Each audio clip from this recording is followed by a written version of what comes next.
بسم الله الرحمن الرحيم. الحمد لله الذي هدانا. قوله الذي هدانا الهداية. غرض د ماتن په دې سره هدایت ذکر کوي. لاندې شارح په دې کې هغه اختلاف ذکر کړی دی چې د هدایت کې د اشاعرو او د معتزلو اختلاف دی.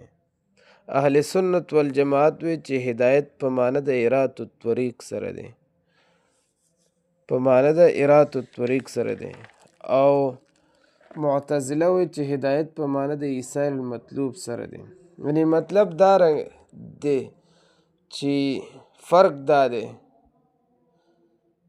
د دې مثال چې زه خالد له ما ته ووایي چې زه چېرته ځم، مثلا پېښور ته ځم، ما ته صدر بازار وښایه، زه د لاسه رونیسم او خاصې صدر بازار ته ورسومه، دې ته ایصال للمطلوب وي. او که زه ورته لار وښیم چې پلانکې ځای لاړ شه، دې ته ارات الطریق وي. رهنمایي کول دې ته ارات الطریق وي. یو مقصود ته رسول دې ته ایصال المطلوب وي. دویمه خبره په دې کې درې فرقونه دي. ایصال مطلوب او ارات الطریق کې څو فرقونه دي؟ درې فرقونه دي. یو فرق دا دی چې ایصال مطلوب سره ایصال لازم دی چې تا مقصود ته ورسوي، او دویمه خبره چې ارات الطریق سره لازم نه دی.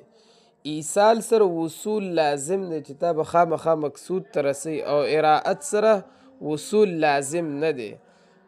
او دویم فرق دا دی چې اوله معنی ایصال مطلوب صرف مسلمان سره خاص شو، او دویمه معنی چې ارات الطریق دی نو هغه مسلمان او غیر مسلم دواړو سره ته چې کوم دی شامل دی. دریمه معنی ایصال مطلوب حساب سره ایصال صفت د دلالت ګرځي، او د ارات الطریق سره ایصال صفت د دلالت نه ګرځي بلکې د طریق ګرځي. بله فایدې خبره مصنف رحمت الله علیه په کیله سره دا ذکر کړل.